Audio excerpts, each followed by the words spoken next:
How is everybody this evening? Good to see you. Glad that you're here. All right. Now, you guys, I want you to see, first week I started, there's a lot more people in here, and the others have fallen away, right? They've fallen away, and you guys are still persevering to the end. So you are the ones whose names have been written in the book of life from before the foundation of the world.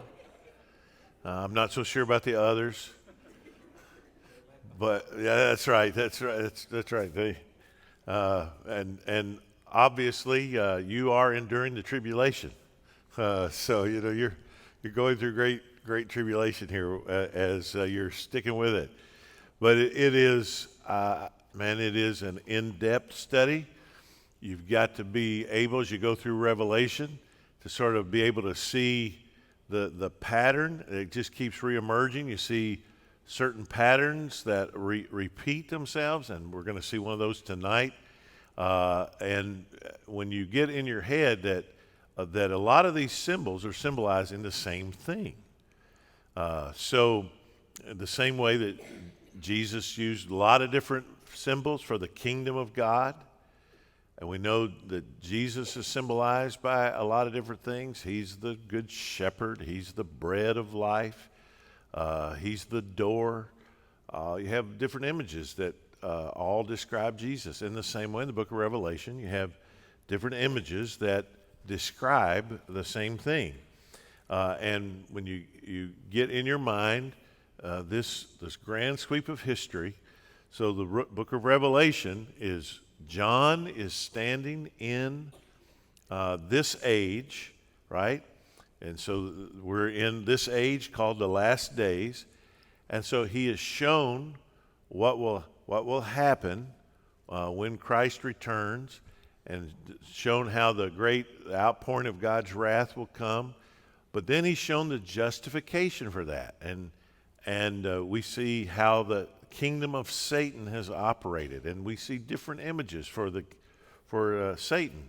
We see the beast from the sea, that's the political power, the beast from the earth, that's the religious power, and both of those things symbolize Satan's kingdom, but two different aspects of it.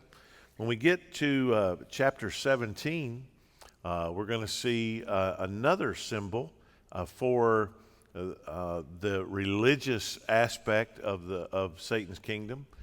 So you want to understand that Satan has always used false religion. False religion gives false hope.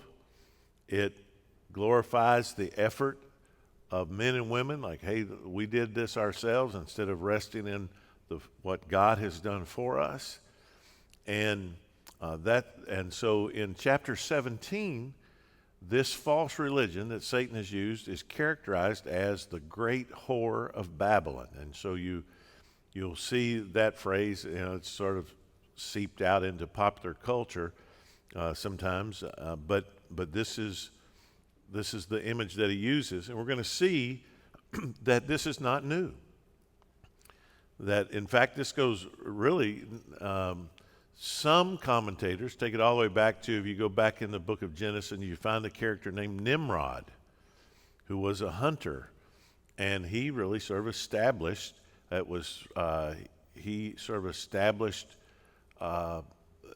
what later became Babel, the Tower of Babel. And so that's where you see humanity begins to say, we don't need God. We can build a tower that reaches to the heavens. We don't need God to get us to heaven. We can do this ourselves. But definitely, by the Tower of Babel, you see the confusion that comes into the world through that. And then, of course, when God reveals to Daniel about, Nebuchadnezzar has the vision of the statue, and that really begins. So the kingdom of Babylon is what you begin to see the political kingdoms of Satan. And so throughout the book of Revelation, he's constantly going back to that, looking back to it, and how that is the justification for God's outpouring of wrath. one of the things, though, that I want you to not lose sight of is that all of the outpouring of God's wrath on the earth, as great as that sounds, like the pouring out of those 7 bowls and all that, I want you to remember that that is how great the wrath of God was poured out on Jesus. That everything that will be, the cross was. And that's sort of hard for us to comprehend. Well, how can that be that great? Well, it's that great because in the book of Revelation, everybody who suffers because of their own sin. They're sinners. But when Jesus died, he died, one who had been holy, who had been in perfect fellowship with God, then feels the weight of sin as he who knew no sin became sin, the wrath of God poured out on him. So don't ever lose sight of really what Revelation tells us is the incredible length to which Jesus went to redeem us and redeem his people. So keep that in mind. I think it's an important aspect of understanding the cross. To understand why the cross makes sense at all, you have to see the wrath and justice of God. So we get to chapter 17. Last week we got through 16. We saw the 7th bowl poured out. So this is like in what we call the Great Tribulation, the outpouring of God's wrath. We don't know how long that is, but we just know that it's an awful time. It's a time of God showing his justice. And so John sees this, all right, the pouring out of these 7 bowls. And so verse 1 of chapter 17, then one of the 7 angels who had the 7 bowls came and said to me, "Come, I will show you the judgment of the great prostitute who's seated on many waters, with whom the kings of the earth have committed sexual immorality, and with the wine of whose sexual immorality the dwellers on earth have become drunk." So, again, you don't want to think of this as chronological. It'll mess you up if you think, okay, so here are the pouring out of the 7 bowls, and that's the end of the tribulation, and now here's the great whore. No, this is, again, it's sort of like the scene changing. One of the angels who pours out the bowls comes, and he takes John, and he says, I want you to, now we're going to focus in specifically on God's judgment of the great whore. So it's not chronological. He's just focusing on that's the scene now, right? So who is this great whore, this great prostitute? Well, let's notice that she is seated on many waters. Well, the angel's going to tell us in verse 15 what that means. If you just skip on down to verse 15, you'll see that the waters are peoples and multitudes and nations and languages. So remember, I told you that often, think about a sea of humanity, that phrase. The sea typically means that. So you see a turbulent sea. This is like the chaos of humanity. So she is seated on many waters, so her influence goes all over humanity. And the kings of the earth, so the political entities of the earth, have committed a sexual immorality with her. Now, don't forget when we read this. So here's the great whore. So this is the strange woman that Proverbs talks about. Proverbs also talks about a virtuous woman, right? The woman whose price is far above rubies. The Proverbs 31 woman.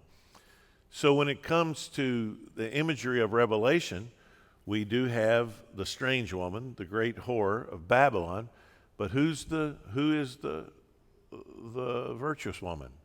Well, that's the church. So you often see in the New Testament the church referred to in a feminine way. The church is the bride of Christ. Paul says, I have espoused you like chaste virgins. So you have this imagery that indeed the church is to be wed to Christ. We're to remain pure. The book of Revelation uses that imagery. So you have the chaste woman, the one that God has purified and kept for himself, the church. But now here's the false religion. And this is the strange woman. This is a woman who's committed immorality, adultery. She has seduced the kings of the earth and committed sexual immorality with the wine of whose sexual immorality the dwellers on earth have become drunk. So you picture, I actually have a graphic novel version of the book of Revelation. Now, some of you folks probably don't know what a graphic novel is, but your kids and grandkids do. Graphic novels, it's sort of like, think about an extended comic book. And I've got really a great one of the book of Revelation, and it goes through the entire book, and it just gives you an artist's rendering of every scene. And in this scene, it really pictures it, this seductive woman, and it dresses her like it says here. And she is seductive. She's trying to commit immorality with the political entities of the world. By the way, this is one reason why Baptists have always believed in separation of church and state. We can read the book of Revelation and see what happens when you wed government and religion. It's not good. And so, it was the Danbury Baptist who wrote a letter to Thomas Jefferson, and to whom he responded with that famous phrase, separation of church and state, because we've always been concerned about this. And we believe in religious liberty for all people, not just us, but for all people. It's an important Baptist principle. And you can see here what happens. She has seduced the leaders of the world, the kings of the world. And verse 3, he carried me away in the spirit into a wilderness, and I saw a woman sitting on a scarlet beast that was full of blasphemous names, and it had 7 heads and 10 horns. Now, remember, the wilderness is that time. So the wilderness always stands for witnessing and suffering. It's a time of bearing witness and of suffering. The book of Exodus, they come up out of the land of Egypt. They've been delivered, but now they have to go into the promised land. And what do? Well, they're in the wilderness. And in the wilderness, they bear witness that they're the people of God, but they also suffer greatly for this duration. It's a waiting. So they've been redeemed out of Egypt, but they've not yet arrived at home. And that's what the wilderness stands for. So John is taken by this angel to the wilderness. So we know from that what he's showing, this scene is that time that we're in right now. You and I are in the wilderness. We've been redeemed out of Egypt. We're been delivered from our sins, but we're not in the promised land yet. We're in this time of witnessing and suffering for the gospel's sake. So this is what John is looking at. So again, this isn't chronological. We've seen the pouring out of the wrath of God in those 7 bowls, but now once again, he's showing why God's judgment is so great. So he takes him back into time and into this period of the wilderness. And during that time, he sees this woman sitting on a scarlet beast. And this, of course, is the color of sin. Though your sins be as scarlet, they shall be as white as wool. So she's sitting on a beast that is characterized by sin. It's full of blasphemous names. Well, what are blasphemous names? Well, the blasphemy is to speak evil or to speak against God, and blasphemous names would be names that in some way rob God of his glory. They attempt to rob God of his uniqueness, his divinity, his sovereignty. So this would be the teaching of false gods. And so you go all over the world, and there are names of false gods. This is Satan's attempt to dilute the power of God and the uniqueness of God. So this beast stands for that. And it's full of blasphemous names. It had 7 heads and 10 horns. The woman was arrayed in purple and scarlet, and adorned with gold and jewels and pearls, holding in her hand a golden cup full of abominations and the impurities of her sexual immorality. Now, if you recall, in 1 Peter chapter 3, we studied, remember Peter's admonition to women to not let your beauty be braiding your hair and wearing pearls. And again, he's not saying it's wrong to do these. Peter's not saying it's wrong to braid your hair. He is saying don't let that be your beauty. Don't let that be the most attractive thing about you. Don't let that outer adornment be the thing that you rely on to make you beautiful. And so what a woman wears matters. And women are instructed there in Peter and elsewhere in the New Testament and the Old Testament to be modest, to wear modest clothing. But now what is this woman wearing? She's wearing things that show off her propensity to sin. She's arrayed in purple and scarlet. There's that color again. Purple, by the way, is the royal color. Scarlet, the color of sin. So what a mixture. The purple, who's she seducing? The kings of the earth. The scarlet, which stands for sin. She's adorned with gold and jewels and pearls, holding in her hand a golden cup. So everything she does speaks of luxury, seduction, opulence. Again, obviously gold isn't an evil thing. The Bible talks about heaven having gold, streets of gold. The point is that she's using these to seduce. She's not using these things to glorify God. And the impurities of her sexual immorality. And on her forehead was written a name of mystery. Now there's a translation issue here. The ESV translates this, on her head was written a name of mystery, Babylon the Great. Other translations sometimes will read this, that what's written on her head is mystery, Babylon the Great. I think it should be mystery, mysterion. What is a mystery? Well, the biblical definition of mystery is something that was previously hidden, but now has been revealed. So Paul talks about the mystery of the church, the mystery of godliness. These are things that we did not understand fully in the Old Testament, but in the New Testament, they're made plain. So in the Old Testament, you don't really understand that there's going to be a church, that the gospel is going to go to the Gentiles quite like it does in the New Testament. And so Paul calls that a mystery, something that was previously hidden, but now it's been revealed. So what is written on her forehead is that this is a mystery. This is something that was previously hidden. That is, that at the time, people in Babylon didn't know that they were part of this great demonic system. People in Persia didn't know it necessarily. People in Greece didn't know it. It's not like people are consciously worshiping the devil. I remember when I was a teenager, of course, it was during the 70s. When I was a kid, my sisters were teenagers. I can remember,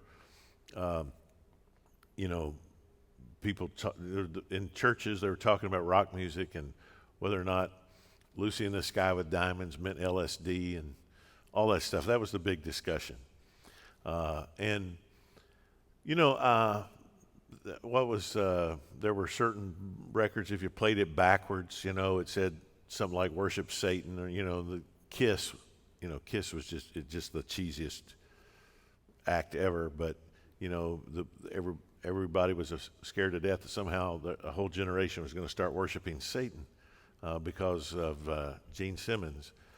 And, the reality is that that's not the dangerous stuff. The dangerous stuff is? The dangerous stuff is our desire for luxury, it's our own selfishness. That's the way people worship Satan. It's not that people want to go bow down and offer incense to the devil. It's that they live their lives totally independently of God. That's what it really is to worship Satan. And so here this is a mystery. This is something that was hidden, but in Christ it's been revealed. Babylon the Great, mother of prostitutes and of the earth's abominations. Now remember, if you look at, and we're going to go back to Daniel here in just a few moments. So in Daniel chapter 2, God gives Nebuchadnezzar a dream, and the dream that Nebuchadnezzar has is about, remember, time, times, and half a time. He sees an image, and God says that the head is Babylon, and then the arms are Persia, and on down. So in that image, you have Babylon, Persia, Greece, and Rome represented. And then remember the 10 toes, and the feet of that image is iron mixed with clay. Later on in Daniel, you see a beast with 4 faces, and it's Babylon, Persia, Greece, and Rome. But here he talks about a beast with 7 heads, and so these are all kingdoms of this earth, and they all like whenever you see one of these kingdoms referred to in prophecy, it's like it takes a picture of it just at the beginning of the kingdom. So the beginning of the Babylonian kingdom deals with Nebuchadnezzar, not all the successive kings, just at the very beginning. And the same thing with the Persian Empire, the Greek Empire, which began with Alexander the Great, but when he died, it split into 4 parts. And so you see that. So here's the mystery of that Babylon, which was the first, remember we call this the time of the Gentiles.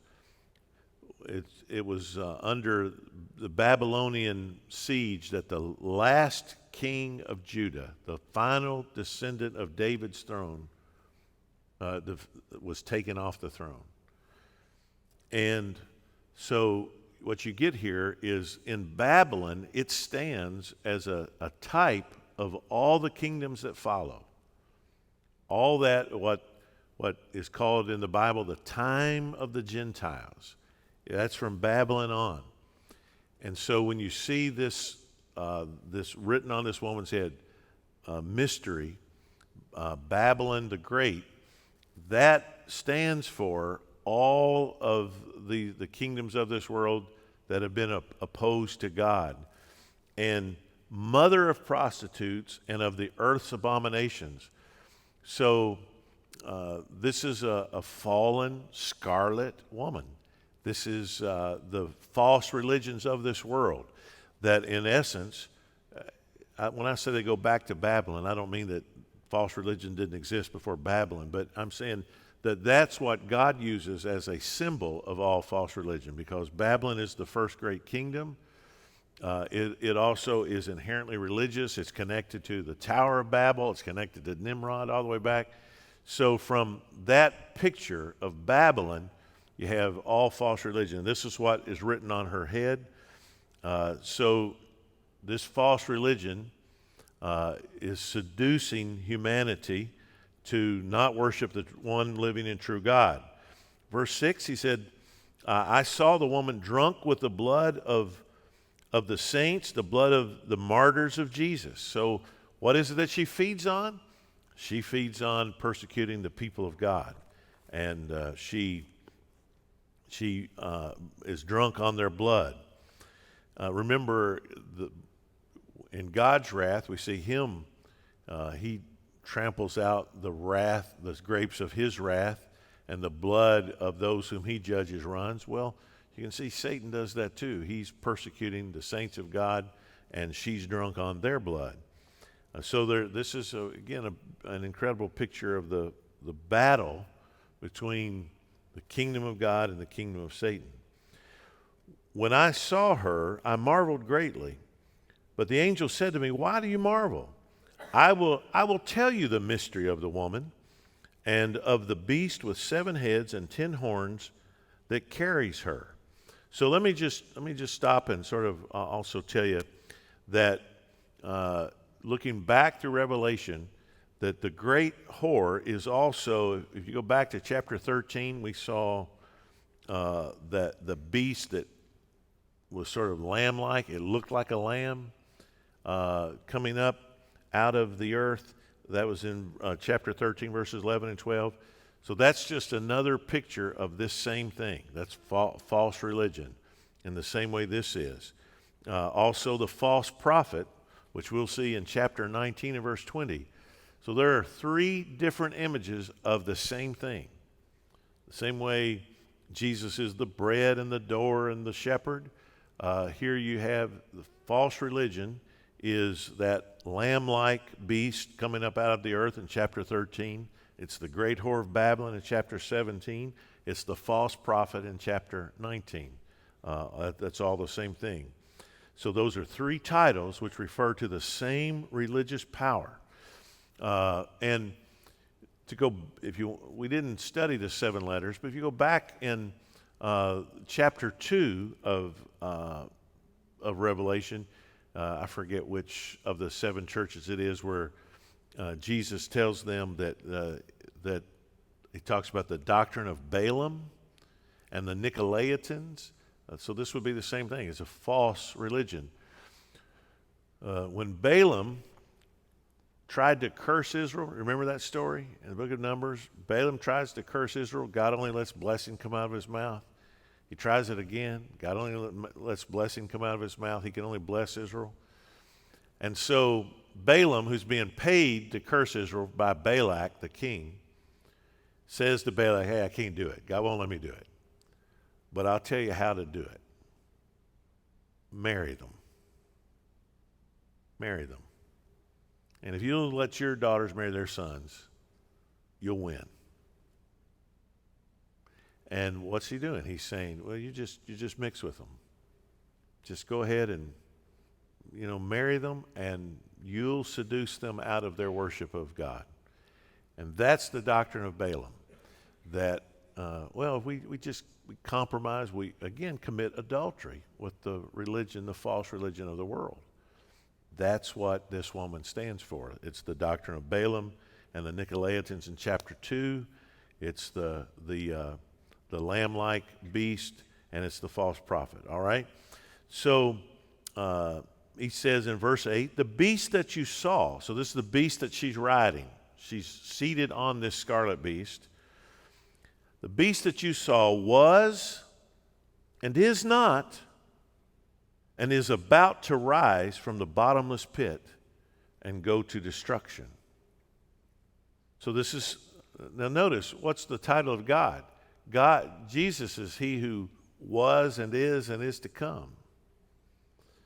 This beast was and is not, but will rise again. And we've talked about that, the way that, and we're going to see that this is talking, I think, about Rome, the Roman Empire, that in essence is defeated by the Germanic tribes, but then again, not really. It rises again. How does it rise again? Well, it rises again in the papacy. It rises again in a worldwide religion. It rises again in cultural influence, but it is an influence that is not based on God and on God's truth.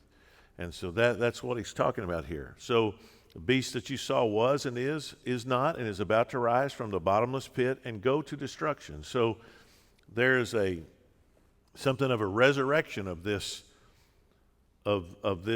political entity. When I was a student at the University of Kentucky, I took a class in Roman law. And it was just a fascinating class, kind of thing I love. And on the test, Dr. Scarborough asked us this question. He, as an essay question, he said, what year did Rome fall? And I watched everybody else, they're writing. I wrote, it didn't. And I got a 100 on the exam. They were all trying to explain, how the Goths and the Visigoths came in. But I argued, and he agreed completely. That was his perspective as well. He wasn't a Christian, but There's a sense in which Rome did not fall. Its influence continues to this very day. And that Roman influence, both through culture and through religion, has been massive. And so it was, and then is not, but then it rises again. And that's what that means. And the dwellers on earth whose names have not been written in the book of life from the foundation of the world will marvel to see the beast, because it was and is not and is to come. So he said the people of the world are basically, they are seduced by this beast, its political power, and they marvel at it. And now these are the people in the world that what? Their name is not written in the book of life from the foundation of the world. So just a few things I want to point out. It might upset your theology, but you got to deal with the book of Revelation, not with me. When were those names written in the book of life? Before the foundation of the world. I just don't know how you get around that. That's what it says. So this is not talking about people whose names were written in the book of life. This is talking about the people whose names were not written in the book of life. They're the ones that fall prey to the beast. And verse 9, he says, this calls for a mind with wisdom. So we have to think with our sanctified minds. The lost minds don't understand this. I had another professor at University of Kentucky, one of my classics professors, Dr. Lawrence Thompson. At one time he was the librarian at UK. He was a brilliant scholar, a very strange man, but a brilliant scholar. And he said to me, Mr. York, he said, well, I don't think the book of Revelation belongs in the canon any more than my personal memoirs. And he was a Presbyterian, and he sort of respected the New Testament, but he had no regard for the book of Revelation at all. He said, it just absolutely makes no sense. And I said, maybe it doesn't to you. But, what does John say? How do we look at it? We've got to look at it with minds of wisdom. And how do we have wisdom? Well, if any man lack wisdom, let him ask of God. So we have to see this with sanctified minds. The 7 heads are 7 mountains on which the woman is seated. Now, the mountains stand for power. Remember, when God gave that vision to Nebuchadnezzar of the image, the statue, what happens at the end of that dream?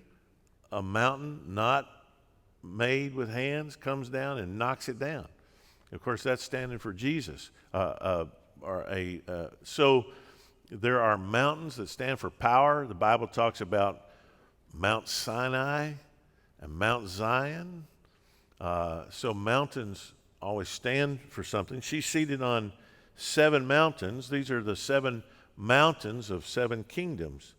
The 7 heads are 7 mountains on which the woman is seated. They are also 7 kings, 5 of whom have fallen. One is, and the other has not yet come. Now remember, where on this scale is John? Where does John live? Under which kingdom is John writing this? He lives during the Roman. He's on the island of Patmos because he's been sentenced to go there, right?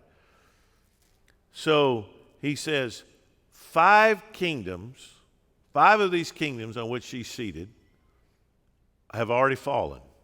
1, 2, 3, 4, 5. One is, and one is not yet. So John is writing this in the time of the 6th kingdom, of the 6 mountains on which she's seated, of the 7 mountains. And so this kingdom is going to fall. So these are like successive heads. The beast has 7 heads. Only one of them guides the beast at any given time. So, Assyria falls to Babylon. Babylon falls to Persia. Persia falls to Greece. They're all guiding this beast at separate intervals, but it's the same beast. Satan has used the power of human government against God. So there's a sense in which, we could say that all human government is fallen. Why? Because all humans are fallen. This is why we long for the righteous kingdom of Christ. Does the American government give perfect justice? No. Will Jesus give perfect justice? Yes. So this is why we long for a kingdom. This is why we yearn for the day when the kingdoms of this world will become the kingdoms of our Lord and of his Christ. That's what this is about. So he said the 7 heads are 7 mountains on which the woman is seated. There are also 7 kings, 5 of whom have fallen. One is, the other has not yet come. And when he does come, he must remain only a little while. As for the beast that was and is not, it is an 8th, but it belongs to the 7, and it goes to destruction. So he's telling us that so there's going to come a final push there out of that 7th that would be like an 8th, but he's going to be destroyed as well. He says, verse 12, the 10 horns that you saw are 10 kings who have not yet received power, royal power, but they are to receive authority as kings for 1 hour together with the beast. So what all does this mean?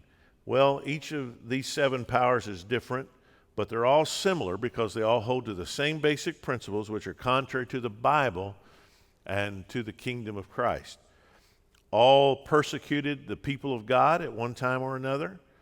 The beast, this political system, continues throughout all the times of the Gentiles.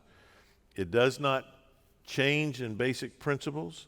The head changes each time, but it's different in some ways. Now, the last head, the Germanic tribes, are different in that they're divided into 10 powers or 10 horns. So that last head has 10 horns, and because this kingdom is split. Each has a crown showing that it's a kingdom. So the 7 heads also have crowns on them. The head will be the ruling beast on the earth at the end of the fullness of the Gentiles when Jesus comes again. So whatever government there is when Christ returns, he says it's going to be put down. And is he talking about really in what is today in the world? I think so, but the truth is we don't know. He's just saying that this is, notice it says it's only for an hour. In other words, the time is short. Now, it seems like a long time to us, but in the scheme of God's great sweep of history, it's short. And Jesus is going to destroy the head and the beast in the tribulation, and then he's going to set up his kingdom on earth. The other heads have already lost their dominant power, and so the destruction of the beast is what's taught from Revelation 16 through 18. That's the theme of these 3 chapters. The name of blasphemy is on each head, which means it speaks against the Lord and against the things of the Lord. Do you see that in verses 1, 5, and 6? Now, this beast, again, we're not pulling this out of air and saying, oh, here's what it means. We've got biblical precedent for it. So you go back to the book of Daniel. Let's just sort of look in Daniel. Let's see Daniel's description of this same thing looking forward. So Daniel's written several hundred years before John, but God gives him the same thing. In Daniel chapter 7, you have in verse 17, he says, these 4 great beasts are 4 kings who shall arise out of the earth. So he shows him this vision of 4 great beast, and he tells them what they are. He said, I desire to know the truth about these. And he talked about specifically the fourth beast, which was different from all the rest. This is in verse 19. Exceedingly terrifying, with its teeth of iron and claws of bronze, and which devoured and broke in pieces and stamped what was left with its feet, and about the 10 horns that were on its head. And the other horn that came up, and before which 3 of them fell, the horn that had eyes and a mouth that spoke great things, and that seemed greater than its companions. So you see the same pattern in Daniel 7 that you see there in Revelation 17. And he said, I looked, this horn made war with the saints and prevailed over them until the Ancient of Days came. And judgment was given for the saints of the Most High. And the time came when the saints possessed the kingdom. Thus he said, as for the fourth beast, there shall be a fourth kingdom on the earth. So and he looked at 4 kingdoms in Daniel's day. And it was 1, 2, 3, and 4 through Rome, and then that one into these 10 Germanic tribes. He said, it shall devour the whole earth and trample it down and break it to pieces. As for the 10 horns out of this kingdom, 10 kings shall arise. Say it's just like Revelation 18. Same numbers, same imagery. And another shall rise after them. He shall be different from the former ones. He'll put down 3 kings. He shall speak words against the Most High, and shall wear out the saints of the Most High, and shall think to change the times and the law. And they shall be given into his hand for time, times, and half a time. There's the period of the Gentiles. Now, the reformers thought, and many people still think, this is talking about the papacy. Not any individual pope, but the office of the papacy. Because when the papacy was established as a political power, they started the Holy Roman Empire. The kings of the world had to bow down to the papacy. That's Henry VIII and all that was because Henry disagreed with the Pope, and he was actually the Pope excommunicated Henry VIII, and so you see that the religious power sort of colludes with the political power, and that's what a lot of reformers and commentators think that this is. I think it's probably broader than that. Again, I think it's probably all false religion, but I don't know exactly. I just know the pattern that it breaks into, that comes out of this Roman Empire, and specifically those Germanic tribes. And it very well might be just sort of the spirit of our age that prides itself on being spiritual, I put that in quotes, without being religious, or spiritual without being a Christian. We've all heard that.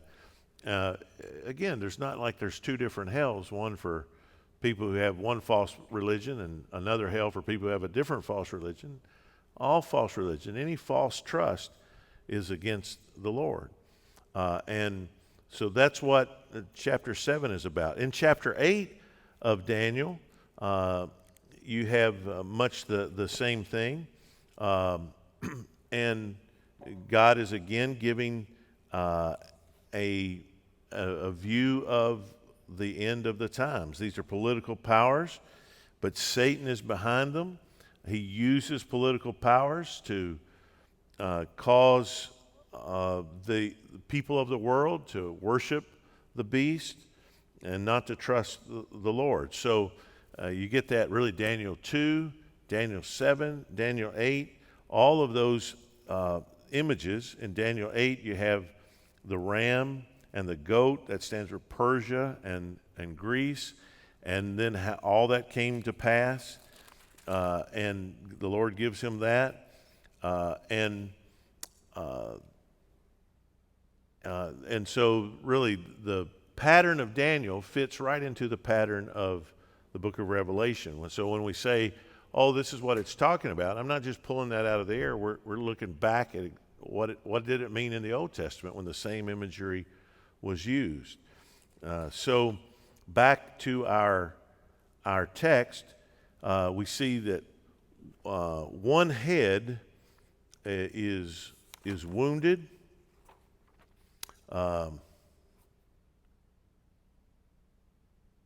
Let's see. Excuse me. Get back to get to the right place in my notes would be very helpful.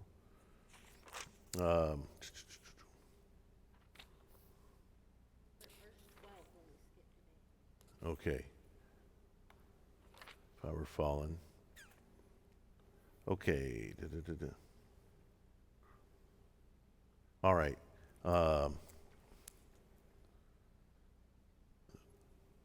Daniel. All right. Back. Let me stick in Daniel 8 for a minute. Daniel 8 can help us understand the 10 horns of the seventh head in Revelation 17, because remember the sixth head is in John's day, so it has to be the Roman Empire. The one that followed is the Germanic tribes that make up the 10 horns. So that's really in Daniel 8, that's what you have with the, it talks about the vision of the ram and the goat and the horns that are broken. And that's for how long is that? Verse 14 of Daniel 8, for 2,300 evenings and mornings. That's the same as the 42 months, and it's given over to him. So there's an overlap of the imagery of Daniel 2, 7, 8, and the book of Revelation.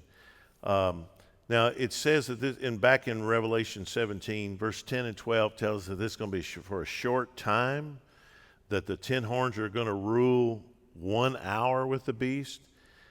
Those statements mean basically the same thing, and they refer to the same period of time, which might look like a long time from our standpoint, but not from the biblical standpoint.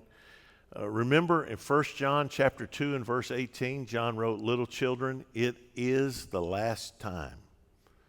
So we don't have to wonder, is it the last days now, but it wasn't in the Bible? No, from the time of the New Testament on, it's called the last time. John told us that in 1 John 2:18. The word time here is in 1 John 2:18 is the same word that's translated here in Revelation 17:12. A lot of times in the New Testament, a lot of passages refer to time from the first century to the coming of Christ as a short period, Hebrews and Acts, etc. So it looks like a long time to us, but it's a short time. Verse 13, back in Revelation 17, is verse 13. These are of one mind, and they hand over their authority to the beast. They'll make war on the Lamb, and the Lamb will conquer them, for he is Lord of lords and King of kings, and those with him are called and chosen and faithful. So here, the seventh head and the 10 horns are said to be united. They are of one mind. That doesn't mean they're united on everything, but it does mean that they have the same purpose, and that purpose is to carry out the intent of Satan and to oppose God. They also have one mind in opposing the Lord. They make war with the Lamb, and history certainly bears out that fact. And if you have any question about it today, just pick up a newspaper. The governments of this world are largely against the purposes of God. So in verses 15 through 18, the great whore is explained. He said, the waters that you saw where the prostitute is seated are peoples and multitudes and nations and languages. And the 10 horns that you saw, they and the beast will hate the prostitute. They will make her desolate and naked and devour her flesh and burn her up with fire. For God has put it into their hearts to carry out his purpose by being of one mind and handing over their royal power to the beast, until the words of God are fulfilled. And the woman that you saw is the great city that has dominion over the kings of the earth. So here he's talking about the way that they turn on her. So the beast even turn on the woman, that they will hate her and oppose her. So we see that in the same way that these heads, they're all guiding the beast, but they fight each other. So political power and false religion, it's not like they are always acting like they're on the same page, but they both accomplish the purposes of Satan. So he says that before Christ comes, that even the governments will turn on the woman. Well, again, we've seen that. There's no Holy Roman Empire today. You go to England, man, it's just shocking to see all these churches. I mean, when I say church, I mean buildings that are incredible. I mean, architectural wonders and beautiful. But like when we went to Salisbury near Stonehenge, they've actually got one of the copies of the Magna Carta in the cathedral there. One of the only 4 copies, extant copies of the Magna Carta. And you got to pay to go in there because you think, I mean, it's not like people are worshiping there. I mean, they do have services there, a handful of little people. I've been in Westminster Abbey in London at what they call Evensong. A handful of people in there to worship. Everybody, all these tourists coming in and seeing it, but it's all about a remnant of what was. Anglicanism, I don't know if you saw this.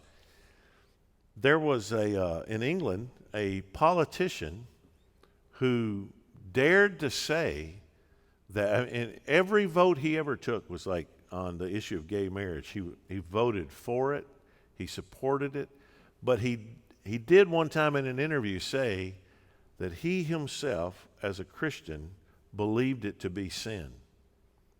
And his career was over. Now, it wasn't enough that he voted for it, that his public policy supported it. The minute he said, I think it's sin, I mean, and the papers turned on him, the government turned on him, people, he was just drummed out.